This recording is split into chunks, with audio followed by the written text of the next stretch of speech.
Selanjutnya, saya akan membahas tentang kebijakan publik dalam sejarah perkembangannya. Perkembangan kebijakan publik berhubungan erat dengan pertumbuhan peradaban dari bangsa-bangsa yang memiliki kebebasan laut yang luas. Sehingga analisis kebijakan sebagai aktivitas yang terspesialisasi menyertai perubahan-perubahan di dalam organisasi sosial yang diikuti dengan bentuk-bentuk baru teknologi produksi dan pola pemukiman menetap. Contoh dokumen terkuno dari analisis kebijakan publik ditemukan di Mesopotamia yang berupa fakta-fakta pemerintahan dan politik. Dokumen itu disebut sebagai Kode Hammurabi yang tertulis oleh penguasa Babilonia pada abad 18 sebelum Masehi, yang mengekspresikan keinginan untuk membentuk ketertiban publik yang bersatu dan adil pada masa ketika Babilonia mengalami transisi dari negara kecil menjadi negara wilayah yang luas. Kode Hammurabi memiliki kesamaan dengan hukum Musa yang mencantumkan persyaratan-persyaratan ekonomi dan sosial untuk suatu pemukiman urban yang stabil di mana hak dan pertanggungjawaban didefinisikan menurut posisi sosial. Kode mencakup proses kriminal, hak memiliki, perdagangan, hubungan keluarga dan perkawinan, dana kesehatan, dan apa yang dikenal sekarang sebagai akuntabilitas publik. Sejarah yang tertulis tentang para spesialis menghasilkan pengetahuan tentang kebijakan, dapat ditelusuri sampai abad keempat sebelum Masehi di India. Arthasastra karya Kautilya, satu dari tuntunan-tuntunan awal tentang pembuatan kebijakan keahlian bernegara dari administrasi pemerintahan, mengintisarikan apa yang telah ditulis sampai ketika itu, atau sampai masa 300 sebelum Masehi, mengenai materi yang saat ini disebut ilmu ekonomi. Kautilya yang mengabdi sebagai penasihat kerajaan Mauryan di India Utara dapat dibandingkan dengan Plato serta Aristoteles dan Machiavelli. Kesemuanya secara mendalam terlibat dalam aspek-aspek praktis pembuatan kebijakan pemerintah selain pekerjaan mereka sebagai pemikir-pemikir sosial. Plato mengabdi sebagai penasihat dari penguasa di Sisilia, sementara Aristoteles mengajar Alexander dari Makedonia sejak orang tersebut berakhir berusia 14 tahun sampai ia naik tahta pada usia 20 tahun. Aristoteles seperti para pemikir sosial kontemporer yang menemukan bahwa politik praktis menjijikan, cenderung menerima kedudukan tersebut dengan harapan agar dapat menggunakan pengetahuan untuk memecah masalah publik. Selanjutnya, perkembangan pada abad pertengahan. Ekspansi dan diferensiasi secara bertahap berhadapan kota sepanjang abad pertengahan berlangsung dengan diikuti oleh struktur okupasi yang memudahkan pengembangan pengetahuan yang terspesialisasi sebagai kelompok spesialis kebijakan diangkat oleh para pemimpin untuk memberikan saran dan bantuan teknis terhadap hal-hal yang kurang dikuasai oleh para penguasa, misalnya pengambilan keputusan yang efektif, keuangan, perang, dan hukum. Pertumbuhan politisi profesional memperoleh kedudukan yang berbeda di dunia. Di Eropa, India, Cina, Jepang, dan Mongolia pada abad pertengahan, para pendeta merupakan kelompok yang terpelajar karena kelompok ini secara teknis sangat dibutuhkan. Para penulis yang terpelajar yang pada zaman modern saat ini adalah penulis pidato. Presiden juga memiliki pengaruh terhadap pembuatan kebijakan. Di Inggris, para bangsawan rendahan dan para investor diangkat tanpa kompensasi untuk mengendalikan pemerintahan kota untuk kepentingan mereka sendiri. Pada akhirnya, para ahli hukum ternama juga memiliki pengaruh dalam pembuatan kebijakan. Selanjutnya, zaman revolusi industri. Pada zaman kuno dan pertengahan pertumbuhan pengetahuan yang relevan dengan kebijakan mengikuti evolusi peradaban. Ketika terjadi revolusi industri, pertumbuhan pengetahuan yang relevan dengan kebijakan menjadi aktivitas yang relatif otonom, dengan ciri khasnya sendiri dan dipisahkan dengan kepentingan politik sehari-hari. Pada zaman revolusi industri, masa di mana kepercayaan tentang perkembangan manusia melalui ilmu pengetahuan dan teknologi menjadi lebih dominan di kalangan para pengambil kebijakan dan penasehatnya. Pada masa ini, pembangunan dan pengujian teori-teori ilmiah dan masyarakat secara bertahap mulai dilihat dari salah satu cara untuk memecahkan permasalahan sosial. Pengaruh mistik, klinik, dan sihir sudah mulai ditinggalkan oleh masyarakat. Mulai pada masa ini muncul pengetahuan yang relevan dengan kebijakan menurut ukuran empirisme dan metode ilmiah. Selanjutnya perkembangan pada abad ke-19. Pada abad 19 di Eropa mulai muncul regenerasi baru yang menghasilkan pengetahuan tentang kebijakan mulai berdasarkan efektivitas mereka pada dokumen data empiris yang sistematis. Pada masa ini, perhatian terhadap pengumpulan fakta secara sistematis dapat diilustrasikan dengan beberapa cara, misalnya dengan pengembangan statistik dan demografi sebagai bidang spesialisasi. Pada masa itu pula, mulai muncul lembaga-lembaga yang memperhatikan secara khusus pada pengetahuan yang relevan dengan kebijakan. Lembaga-lembaga tersebut diorganisir oleh para bankir, ilmuwan, industrialis, dan berusaha mengganti cara berpikir lama dalam menghadapi masalah sosial dengan metode baru yang lebih sistematis. Pada abad 19, metode untuk menghasilkan pengetahuan yang relevan dengan kebijakan secara jelas mengalami perubahan dan transformasi yang besar. Pengetahuan mengenai alam dan masyarakat tidak lagi ditentukan menurut kesesuaiannya dengan otoritas, ritual, dan prinsip filsafat, tetapi dinilai berdasarkan konsistensi dengan observasi empiris. Tapi, transformasi ini bukanlah merupakan hasil komitmen formal terhadap norma-norma empirisme dan metode ilmiah sebagai konsekuensi dari pertumbuhan ketidakpastian yang datang bersama dengan transisi dari peradaban agraris ke industri.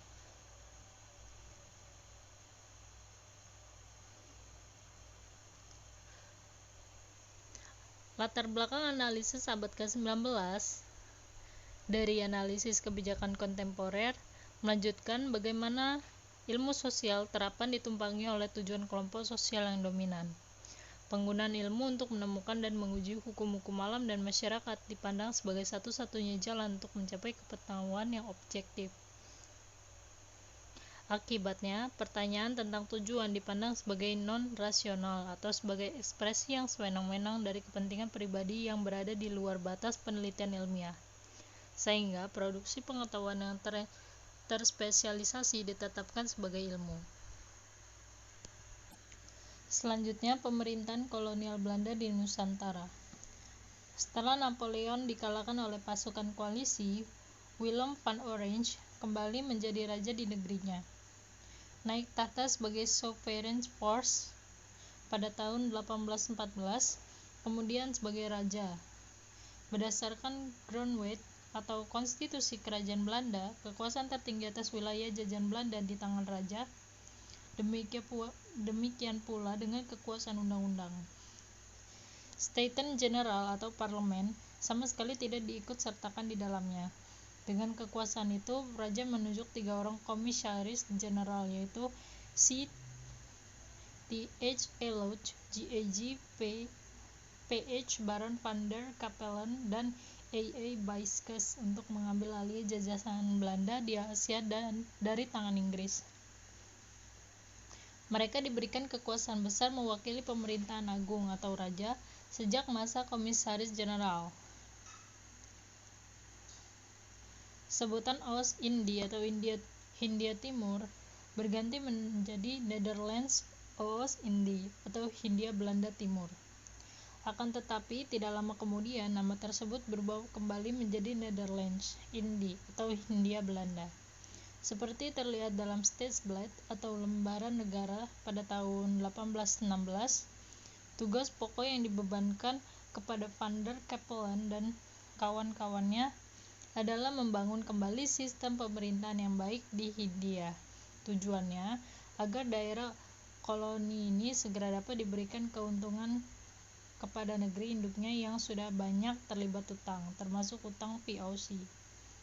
Akan tetapi kondisi politik di Hindia Belanda yang belum sepenuhnya aman sejak ditinggalkan Daendels,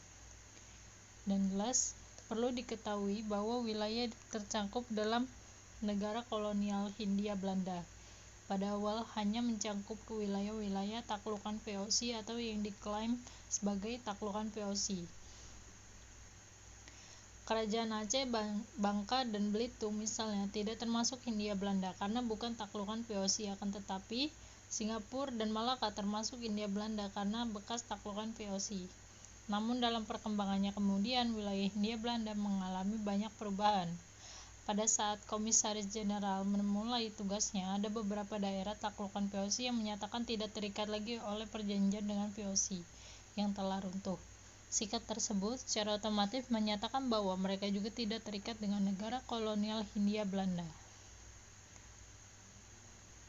Dalam dua dasawarsa pertama pendirian negara kolonial Hindia Belanda, paling tidak ada 3 perlawanan atau pemberontakan yang dinilai sangat mengganggu kewibawaannya, yaitu perlawanan Patimura di Maluku, perlawanan Diponegoro atau The Java Orlog di Jawa, dari perlawanan kaum Padri di Sumatera Barat. Adapun yang menjadi landasan operasional di Hindia Belanda diatur berdasarkan Regering Reglement atau peraturan pemerintah yang disingkat sebagai RR. Menurut peraturan ini, dalam menjalankan tugasnya Gubernur Jenderal atau anggota Komisaris Jenderal didampingi oleh Raad van Indi yang beranggotakan 4 orang. Gubernur Jenderal bersama Raad van Indi inilah yang disebut sebagai pemerintah agung di Hindia Belanda. Sejak tahun 1816 ada 2 instansi yang membantu pekerjaan pemerintahan agung di Batavia, yaitu General Secretary atau Sekretaris Umum untuk membantu Komisaris Jenderal dan Government Secretary atau Sekretaris Pemerintahan untuk membantu Gubernur Jenderal. Namun kedua lembaga itu berumur pendek dan dihapuskan pada tahun 1819. Kedudukannya kemudian digantikan oleh Algemeen Secretary yang bertugas membantu Gubernur Jenderal atau terutama memberikan pertimbangan keputusan. Karena itu dapat dikatakan bahwa dalam hal tertentu struktural birokrasi pemerintahan Hindia Belanda sama dengan pemerintahan VOC. Adapun perbedaan yang cukup mencolok di antara keduanya berkaitan dengan kewenangan Gubernur Jenderal. Apabila pada masa VOC tidak ada aturan khusus mengatur kewenangan Gubernur Jenderal, sehingga dia dapat berimprovisasi sendiri dalam menjalankan pemerintahannya, maka pada masa Hindia Belanda terdapat peraturan yang mengatur kewenangan Gubernur Jenderal yang tertuang dalam RR. Begitu pula dalam hal pertanggungjawaban apabila pada masa VOC Gubernur Jenderal memberikan laporannya kepada Heren XV 11, maka pada XVII pada masa Hindia Belanda dia bertanggung jawab langsung kepada raja melalui menteri jajahan. Dalam tata pemerintahan kolonial, Gubernur Jenderal didampingi oleh direksi atau departemen-departemen yang namanya kemudian menjadi Departemen van Engelen Bestuur. Dalam perkembangannya, lembaga ini sering mengalami perubahan baik dalam susunan maupun hierarki akibat keadaan di Hindia Belanda sendiri maupun di Eropa, termasuk negeri Belanda. Selanjutnya, dominasi pemerintahan kolonial Belanda. Pada tahun 1816, Raffles mengakhiri pemerintahannya di India. Pemerintah Inggris sebenarnya telah menunjukkan John Pendle untuk menggantikan Raffles, tetapi pada tahun 1814 sudah diadakan Konvensi London. Salah satu isi Konvensi London adalah Inggris harus mengembalikan tanah jajahan di India kepada Belanda. Dengan demikian, pada tahun 1816 Kepulauan Nusantara kembali dikuasai oleh Belanda. Sejak itu dimulailah pemerintahan kolonial Belanda. Jalan Tengah bersama Komisaris Jenderal. Setelah kembali ke tangan Belanda, tanah Hindia diperintah oleh badan baru yang diberi nama Komisaris Jenderal. Komisaris Jenderal dibentuk oleh Pangeran Willem ke-6 yang terdiri atas 3 orang, yaitu Cornelis Theodorus Eliot sebagai ketua, Arnold Adrian Buyscke sebagai anggota, dan Alexander Gerard Philip Baron van der Capellen sebagai anggota.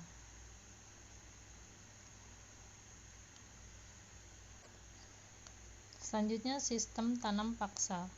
Pemerintah Belanda terus mencari cara bagaimana untuk mengatasi problem ekonomi. Berbagai pendapat mulai dilontarkan oleh para pemimpin dan tokoh masyarakat.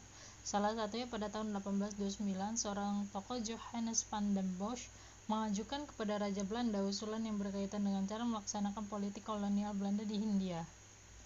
Van den Bosch berpendapat untuk memperbaiki ekonomi di tanah jajahan harus dilakukan penanaman tanaman yang dapat laku dijual di pasar dunia.